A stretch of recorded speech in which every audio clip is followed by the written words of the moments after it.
बिस्मिल्लाहिर्रहमानिर्रहीम। ख़वातीन हज़रात, आज मैं इस बात पे बहुत फ़ख्र कर सकता हूँ कि मेरे साथ एक बहुत इंसानी इंसानी हकूक़ के अलमबरदार, बहुत बड़े अलमबरदार और पाकिस्तान के अंदर नहीं दुनिया भर के अंदर एक नामवर शख्सियत समाजी कामों के लिए और साबिक़ वज़ीर, फेडरल मिनिस्टर, साबिक़ फेडरल मिनिस्टर होना कोई बड़ी बात नहीं, लेकिन उनका सबसे बड़ा ये तारुफ है कि उस वक्त से लेकर जब से मैं इनको जानता हूँ, पिछले 35 साल से मैं इनको जानता हूँ पर्सनली एज अ रिपोर्टर, और आज तक मैंने इनको किराए के घर में ही देखा। किराए का घर ना कहिए, किराए के कमरे में ही देखा है आज तक इनको। और इतनी बार फेडरल मिनिस्टर और बड़ी हाई पोस्ट पर रहने के, पॉपुलेशन मिनिस्ट्री जो थी इनके पास थी, डेवलपमेंट और पॉपुलेशन।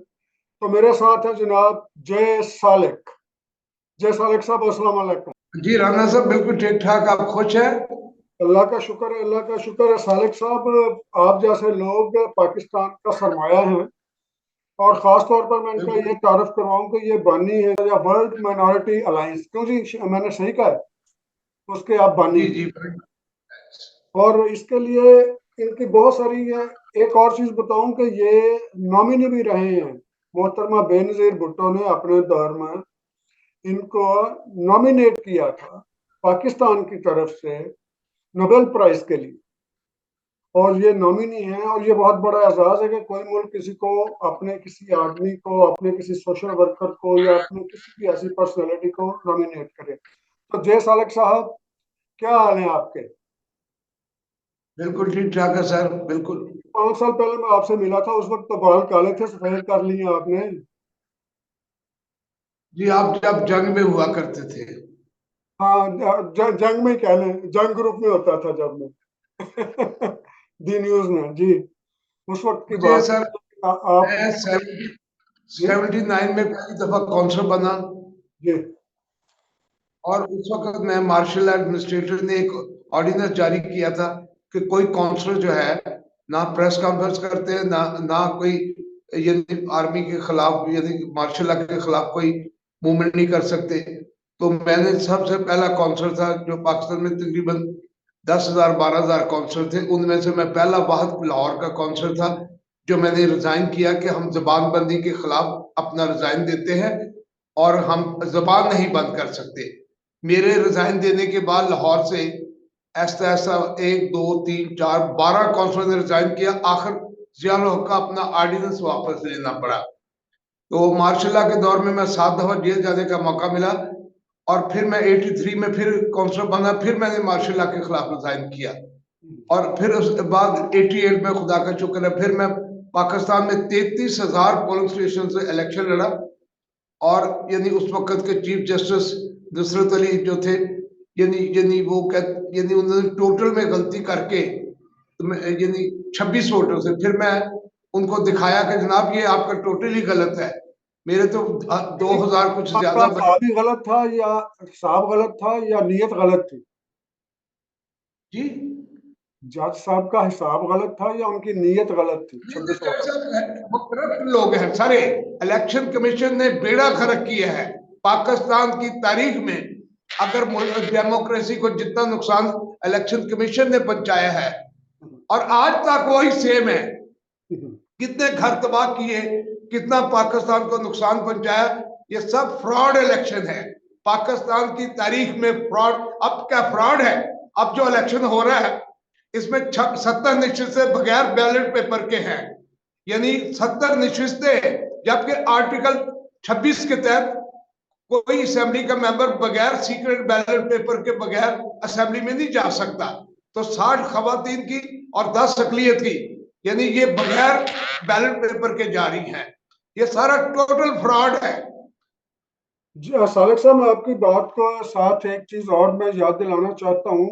आपने एक पटिशन भी की थी हाई कोर्ट में, जिसके अंदर हाई कोर्ट ने अपनी पटिशन, आपकी पटिशन एक्सेप्ट कर ली थी, और उस पर कोई डिसीजन भी आया था। वो क्या पटिशन थी? मैंने मैंने 2000 2008 का जो इलेक्शन था उसमें मैंने, मेरे बेटे के कागज भी क्लियर थे, लेकिन मैं सुप्रीम कोर्ट में गया कि जनाब हमारा इलेक्शन नहीं, सिलेक्शन में।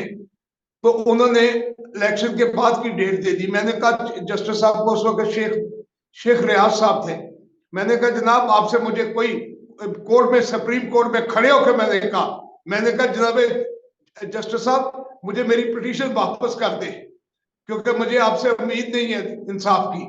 उन्होंने मुझे शेख रियाज ने कहा मुझे आपसे इंसाफ की उम्मीद नहीं है। जब इलेक्शन के बाद की डेट दे दी है तो सीधा सीधा फ्रॉड है। मैंने इलेक्शन के खिलाफ पिटीशन की उन्हें, उसके बाद मैं वापस लेने के बाद सुप्रीम कोर्ट से निकल के शरीयती कोर्ट में गया। मेरा ख्याल था शरीयती कोर्ट गैर मुस्लिम को इंसाफ जल्दी प्रोवाइड करेगी। तो उस वक्त के जस्टिस ने जो थे उन्होंने एडमिट कर ली, सब कुछ किया, फुल बेंच बनाया। लेकिन फुल बेंच बनाने के बाद यानी बाद में शायद नहीं कहीं से ऑर्डर आ गया, उन्होंने फुल बेंच के एक जज मिस कर दिया और बेंच टूट गया। और चार साल तक यानी मेरा इस्लामी शरीयत कोर्ट में केस पड़ा रहा पेंडिंग। मैंने फिर जाकर उनसे कहा कि जनाब मुझे मेरा केस वापस कर दे, मुझे इस्लामी शरीयत यानी अपना जो है कोर्ट उससे भी। तो कहने लगे आप लिख कर दें। मैंने लिख कर दिया कि जनाब मुझे आपसे उम्मीद नहीं है कि इंसाफ मिले। 1 साल तक यानी सोचते रहे। फिर 1 साल के बाद मेरी पिटीशन वापस की।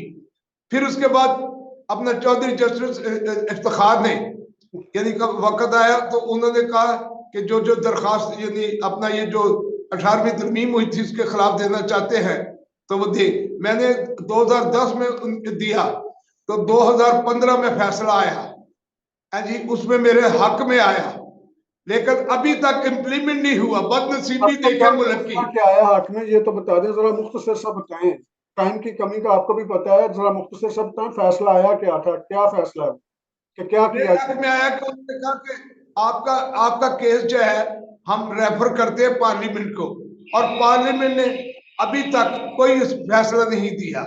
नहीं, क्या आपकी पटिशन क्या थी कि क्या किया जाए, कि सिलेक्शन की जाए, इलेक्शन किया जाए, या हमें ओपन बैलेट में लाया जाए? क्या क्या पटिशन थी आपकी?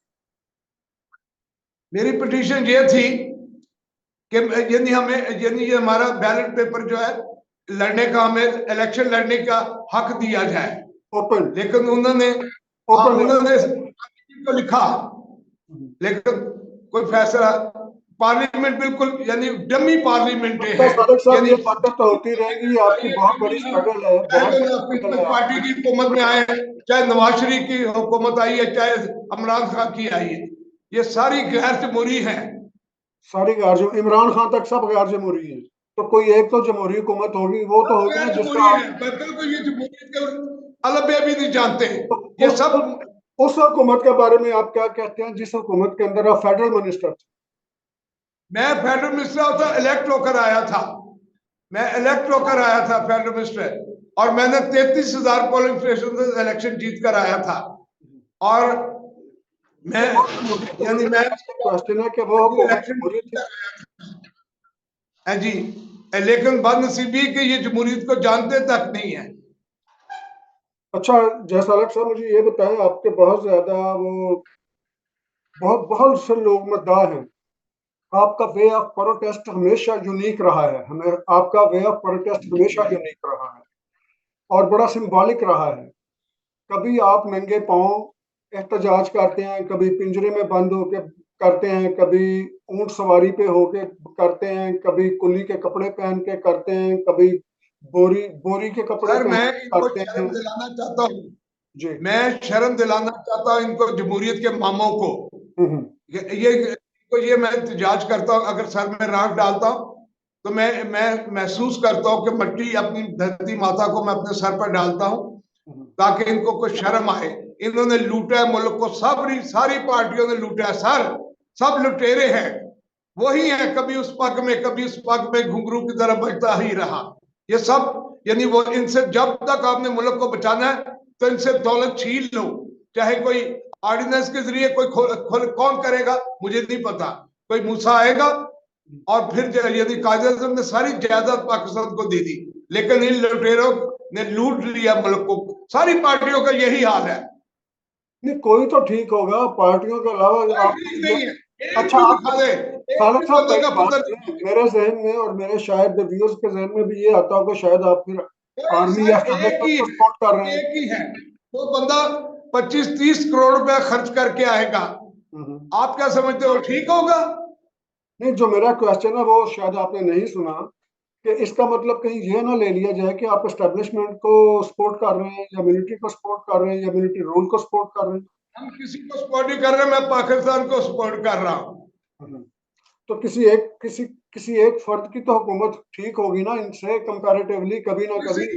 किसी की एक की भी आज तक जो मैंने अपनी जिंदगी में देखा, अगर भुट्टो साहब की बात करें, भुट्टो साहब सिविल मार्शल एडमिनिस्ट्रेटर थे, यानी अयूब खान को डैडी कहते थे। अब मैं किसका नाम लूं? बेनजीर साहबा ने आई, वो एस्टेब्लिशमेंट से समझौता करके आई, क्योंकि उसने जब मुझे वजीर के लिए कहा तो मुझे उसने पहले कहा कि सालिक साहब आप मेहरबानी करके अपने सेक्रेटरी से बना के रखना। इसका मतलब क्या है? क्या कहा था आपसे, रिपीट कीजिएगा। कि आप अपने, मैं आपको बड़ी अहम जिम्मेदारी दे रही हूं, आपने अपने सेक्रेटरियों से बना के रखना है। अब बताएं कि वजीर ने सेक्रेटरियों से बना के रखनी है तो खोतियां पूरियां का वजीर है। अच्छा, मुझे वो वाकया सुनाए जब जिसमें आपने अपने आप को पिंजरे में बंद कर लिया था, वो क्या वाकया था? हैं? एक बार आप पिंजरे में भी तो बंद हुए थे ना, हाँ, एहतजाज पिंजरे किया में था तो आपने पिंजरे में, केज के अंदर।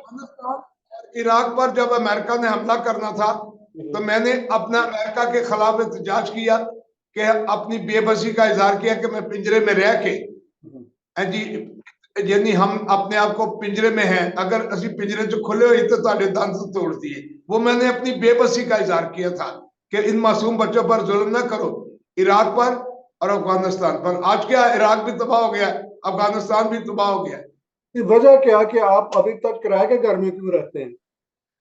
पैसे बनाने का मौका नहीं मिला या पैसे मिले नहीं? सर बात यह है कि जब मैं पैदा हुआ था तो हमारे घर में हमारी फैक्ट्री थी सन 1946 में, ईगल केमिकल कंपनी। और जब मैं पैदा हुआ था तो 18 नौकर थे हमारे पास। और हमारे गद्दे में, यानी उस वक्त बैंक बड़ी दूर होते थे, क्योंकि हम कोट लखपत में थे, लाहौर से कोई तकरीबन 30 मील शहर से। तो गद्दों के नीचे नोट, तो मैं खुदा का शुक्र है कि मैं पैदाइशी तौर पर, यानी मतलब कि मैं एक, यानी अच्छे अच्छे करेक्टर में रह के खिदमत की, यानी मेरे वालिद ने भी की, मेरे दादा पास्टर थे। और मैं खुदा का शुक्र है, एक जमीन नहीं, करप्शन नहीं, प्लॉट नहीं, कर्जा नहीं, लूट मार नहीं, असला लहसन नहीं, शराब पर नहीं। हम इसी पर समझते कि पाकिस्तान जिंदाबाद। अच्छा जी साहब साहब, एक और मैं वाकया याद दिलाना चाहता हूँ, अगर आपको याद है बताइएगा। एक हमारा जॉइंट वेंचर था, मेरा और आपका शायद, वो अब क्या था वो, जब ये कौंसल जनरल्स के हमने एक पटिशन बनाई थी, मैंने रिक्वेस्ट की थी, आपने भी कहा, फिर आपने पाकिस्तान से अंदर किया, वो जरा वो वाकया और बताइए क्या है जी। ये हफ्ते और इतवार को एम्बेसियां जो है वो खोले, ताकि जो यानी लोग काम कर रहे हैं वो हफ्ते और इतवार को अपनी छुट्टी करके तो अपना, यानी वहां पर अपने एम्बेसी में जा सके। वो ऑर्डर हुआ है, अमेरिका में इम्प्लीमेंट हो चुका है, ऑर्डर, लेकिन वो ये ऑर्डर था, आज नाज़रीन वो ये ऑर्डर था कि हमने एक पटिशन तैयार की थी, हम दोनों का एक आइडिया था, मेरा और सालिक साहब का, कि यार जितने भी वो ऑर्डर हुआ हुआ है। ममालिक में रहते हैं वो सारे ना हफ्ता इतवार को करते हैं छुट्टी, और हफ्ता इतवार ही उनकी छुट्टी का दिन होता है, उन्हें कॉन्सुलेट जाने के लिए Monday, Tuesday, Wednesday, Thursday, Friday कुछ छुट्टी लेनी पड़ती है, और वहाँ पूरा पूरा एक जी दिन जी। लग जाता है। तो क्यों ना ऐसा करें हाँ, जैसे पाकिस्तान, इंप्लीमेंट नहीं हुआ। हफ्ता या इतवार को खोल लें एक दिन, ताकि लोग छुट्टी के दिन जाके काम करवा सकें, और वहाँ का जो स्टाफ है वो अपने रोटेशन पे छुट्टी कर लिया करे या कुछ इस तरह का। और वो ऑर्डर किसने किए थे भला, बताइए, नाम याद है? उस नाम लेना चाहिए ऐसे शख्स का जिस आदमी ने इतना बड़ा ऑर्डर किया था। आपने खबर छापी थी। एजाज सैयद, एजाज आजाद सैयद साहब सैयद। थे फॉरेन ऑफिस में सुप्रीम कोर्ट का किया हुआ फैसला उर्दू जी। का अभी तक अमल नहीं हो सका, तो आप तो ये बहुत छोटी बात कर रहे हैं। जी सर, मैं बात नहीं, मैं एक आदमी की नेकी की बात कर रहा हूँ, एजाज सैयद साहब थे वहाँ, पता नहीं किस पोस्ट पे थे, और आप उनके ऑफिस में गए थे वो पटिशन लेकर, उन्होंने साइन करके वहीं पे ऑर्डर किए थे। और जी विदिन जी बिल्कुल बिल्कुल। अमेरिका के अंदर वो इम्प्लीमेंट हो गया। और मजाक, ये देखिए मजाक की बात नहीं है, ये सच्चाई है। कनाडा से पटिशन मूव हुई थी, यहाँ से मैंने की थी। मैं उसका कोई क्रेडिट नहीं लेना चाहता, बताना चाहता हूँ। लेकिन उस वक्त का जो था कौंसल जनरल, उसने इसको इम्प्लीमेंट नहीं होने दिया था। ना का मसला बन जाता है, बदनसीबी ये है। आप कौन है जी, आप अब कैसे कर रहे अगर हैं? मरने की टीवी हो गया होगा, तो एक अमल बहुत नहीं तौर करना। पर की थी अपने न्यूज़पेपर की तरफ से, और वो पिटीशन आप हम्म। लेके गए थे और उस पर साइन। और आज तक मैं बता दूं, पूरी दुनिया के वो अभी तक स्टैंडिंग ऑर्डर्स हैं कि आप हफ्ता या इतवार को कॉन्सुलेट खोलें, अपने लोगों को आप आसानी पैदा करें और उसके लिए किसी और दिन छुट्टी कर लें। ऐसा ही है जी। सर और उस ऑर्डर की कॉपी सर, भी है मेरे पास। को इनसे दौलत छीने, ये लुटेरों और चोरों और डाकुओं से दौलत किसी ऑर्डिनेंस के जरिए कायदे आज़म ने सारी जायदाद अपनी पाकिस्तान को दे दी तो थी। सालेक साहब, वो बातें सारी ठीक है, मुझे ये बताएं कि अभी जो इलेक्शन होने जा रहे हैं, क्या ये इलेक्शन आप समझते हैं कि वो ठीक होंगे? अब मेरा ख्याल है हम बोलेगा तो बोलोगे कि बोलता है, हम नहीं बोलते इसलिए कि इलेक्शन सारा टोटल फ्रॉड हुआ है। जब से मैं देख रहा हूं, मैंने 7 इलेक्शन लड़े हैं, टोटल फ्रॉड है। तो आप जिस इलेक्शन में हैं, वो भी फ्रॉड था। नहीं नहीं, हम तो सिलेक्शन में आना ही नहीं ना। हाँ। हम वजीर से ज्यादा तो आपको तब पता है कि अच्छा सालक साहब, एक चीज और मेरे जहन में आती है, एक चीज और आती है मेरे जहन में। पाकिस्तान के अंदर हमारी जितनी भी क्रिश्चियन कम्युनिटी है, उसकी एक जॉब होती थी जो हम अमूमन देखते थे सड़कों पर, गलियों में, वो सारी की सारी यकदम बंद कर दी गई थी। वो क्या वजह थी? और सारा टर्की को दे दिया गया था वो सारा निजाम, वो क्या वाकई? सब चोर हैं सारे। वो उसके पीछे अपना, इसके पीछे कंपनी जो दी थी वो एक्चुअली वो साहब साहब जो डार थे ना, उनके कोई अजीजों की कंपनी थी। ये लूटने का ये भी एक तरीका है, कहीं मैं हादिया हूँ, कहीं रिश्वत हूँ, कहीं जान का गोरख धंधा हूँ, पक्के मेरे यार। नहीं तो टर्की को दे दी थी, अब किसके पास है? अब कौन कर रहा है वो काम? आधा ईमान तो आपने उधर बेच दिया है। और कूड़ा उठाने वाले पाकिस्तान के मसीही थे, हाँ हाँ। यदि तुर्की कूड़ा लाते ना। उठाने वाले नहीं, नहीं नहीं नहीं, please make a correction in your words. Pakistan को साफ करने वाले मसीही थे। आधा ईमान हमारे पास है।